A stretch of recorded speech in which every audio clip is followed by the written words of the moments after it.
how to use ChatGPT to update your resume.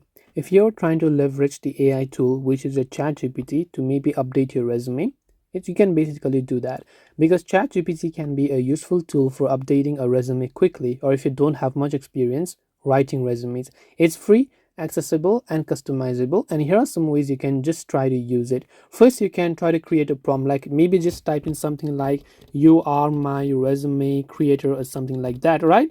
And on the next line you can simply add something like about your job description. So you can add any information about yourself to ChatGPT, like where you've been working and so on. You can ask for specific changes, right? If you're not happy with the results, you can ask it to make specific changes like adding keywords, adjusting your summary section, emphasizing certain skills, tasks, or achievements, reorganizing your bullet points, prioritizing your sentences, or something like that.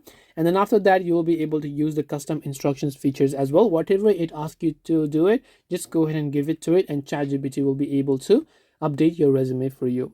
So this way you'll be able to update your ChatGPT resume via ChatGPT. I hope that this video helped you. If you have any questions, queries, doubts, feel free to leave them down below. Thank you for watching till the very end of this tutorial, and as always, see you soon in the next video.